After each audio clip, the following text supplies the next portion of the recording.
Perfeito. Então, vamos seguir aqui, falar um Show. pouquinho de pós-cirurgia. Então, a fisioterapia pós-cirúrgica é como um guia na estrada para a recuperação completa desse indivíduo. Então, quais são as etapas dessa fisioterapia e que os pacientes podem esperar de cada fase dessa guia, dessa estrada que você entende bem sobre estradas? Estradas. É isso aí. Estradas, meu irmão. Como a gente falou, né, no pós-cirúrgico um pouquinho antes, mas agora falando especificamente. Toda manipulação cirúrgica ela vai gerar uma inflamação, porque a gente abriu, mobilizou, mexeu estrutura, colocou coisas lá dentro que o corpo não estava esperando, que não estava acostumado. Então tudo isso vai gerar uma inflamação na região, tá? Por isso o paciente sai com antibiótico para controlar a exposição de infecção e tudo mais, tá? Anti-inflamatório, né, que vai tratar de forma subjetiva a dor também da região. Então, na fisioterapia, a gente começa a trabalhar no controle da dor e do inchaço. O inchaço por quê? O inchaço é uma reação inflamatória. O nosso corpo entende que alguma coisa tem de errado ali. Então, ele começa a aumentar a vascularização na região. E aí começa a aumentar os mediadores inflamatórios para levar justamente os mediadores inflamatórios e corrigir todo aquilo que está de inflamação na região, tá? Então, e o grande problema do inchaço é que ele toma espaço de outras estruturas. Então ele vai aumentar a pressão intraarticular. Então na fisioterapia a gente precisa muito ter um olhar para isso e entender que com o inchaço na região esse paciente vai sentir mais dor, a gente vai perder a mobilidade, né? E aí a gente precisa recuperar essa amplitude de movimento.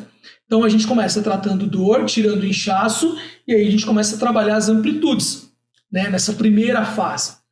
Depois a gente pode começar a pensar em voltar o fortalecimento muscular daquela região, tá? No meu método de tratamento, eu gosto de trabalhar o fortalecimento muscular desde a fase inicial, para que a gente diminua as percas de sarcômeros, tá? Por quê? Lembra da musculatura forte, a gente estabiliza a articulação? Tá? Eu não posso fazer um exercício concêntrico naquela região, né, da musculatura, que é a aproximação da origem da inserção do músculo. Essa é a definição de contração concêntrica. Diferente do que todo mundo pensa, que contração concêntrica é a força contra a gravidade. Não existe isso, tá? Porque se eu mudo meu braço de direção, eu isolo a gravidade. Então, daqui para cá, eu não estou fazendo uma força contra a gravidade, estou fazendo uma força a favor da gravidade. Aqui, a favor da gravidade. Mas ainda assim eu estou fazendo um exercício concêntrico, porque eu estou aproximando a origem da inserção do músculo, tá? Mas isso aí a gente pode falar especificamente disso no outro podcast, que tem muito assunto sobre isso. Até na indicação dos exercícios e as mudanças para atingir certas cabeças musculares. Aí eu trabalho de forma isométrica esse fortalecimento muscular. A isometria muscular, ela gera resistência no músculo e definição muscular.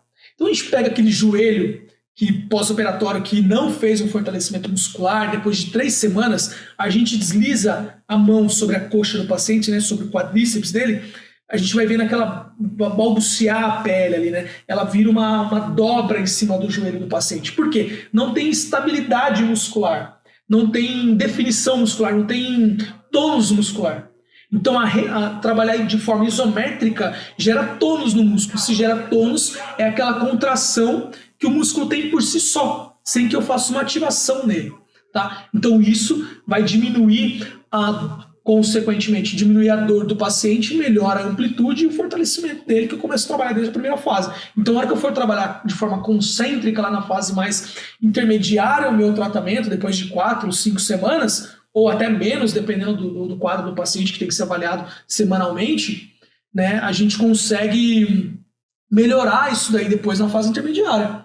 Porque eu já, de certa forma, já comecei a trabalhar o fortalecimento muscular. Então, eu já estou estabilizando a minha articulação. Na hora que esse paciente fizer uma descarga de peso total, eu já consigo diminuir muito o tempo dessa descarga, né? Que vai ser lá para 8 semanas, 6 semanas, de forma unipodal, né? Que é uma perna só. Eu já consigo trazer para mais próximo, tá? Porque eu melhorei a cicatrização, melhorei o aporte de nutrientes, diminuí o inchaço, melhorei toda a qualidade muscular daquela região, então eu consigo trabalhar um pouco melhor. Depois, para a fase mais avançada, que é para o final do tratamento, eu já consigo colocar uns treinos mais dinâmicos para esse paciente. Se pensando no esporte, já inserir ele dentro do esporte dele. Apesar de que eu gosto muito de trabalhar no atleta, né, no indivíduo que já pratica um esporte ali e se lesionou dentro do esporte, eu começo a tentar trazer isso já mais desde a fase intermediária, tá? Os treinos com bola, claro que não na mesma intensidade de uma fase mais avançada, mas um treino com bola, um deslizamento um pouco diferente, as mudanças mínimas de direção, porque eu vou mostrando para o corpo dele, ó, não esquece dessa ativação, não esquece desse exercício, essa propriocepção é importante. Então a gente já começa a trabalhar dentro disso, tá? É extremamente importante a gente levar o indivíduo para o centro dele de tratamento, para o centro de atividade dele. Pensa, um cara que é jogador de futebol, jogou bola a vida inteira.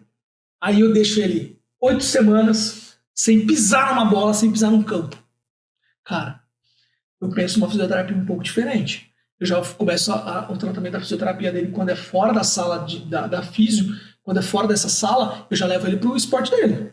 Vai fazer um treino no campo, separado do grupo, obviamente, mas muito próximo daquilo que a gente consegue deixar ele identificado com o esporte dele, né? Então a gente consegue colocar treino de propriocepção, de equilíbrio, dupla tarefa, exercícios mais pliométricos. Então a gente consegue trabalhar um pouco mais específico dentro do esporte dele, tá? Mas aí mais específico mesmo. Não, achei fantástico. Acho que é isso mesmo. Acho que todo mundo que pratica esporte fica muito tempo fora.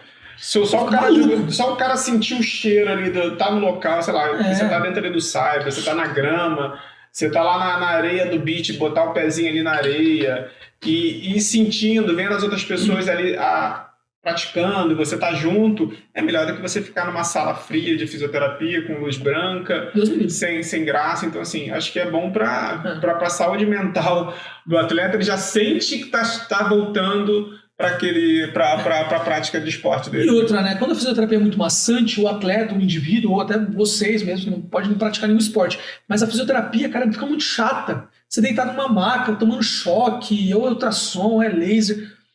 Então a gente tem que pensar um pouco fora da casinha, nós como profissionais, pensar um pouco fora da casinha e tentar atingir a fisioterapia, mostrar que a fisioterapia não é só isso, né? Muitas outras coisas que a gente consegue trabalhar. Não, perfeito. É massa demais. É trabalhar essas fases. A fase inicial, controlar a dor, controlar um inchaço, recuperar o movimento da pessoa. Na intermediária, já começar o fortalecimento, o equilíbrio, propriocepção, pelo que você falou. E na avançada, ir para o treino funcional, botar o cara realmente ali dentro da atividade fim dele que ele pratica. É o caminho correto, realmente. E quanto mais próximo o cara estiver do ambiente dele, ele vai sentir melhor. E a recuperação também acho que vai ser muito mais fácil.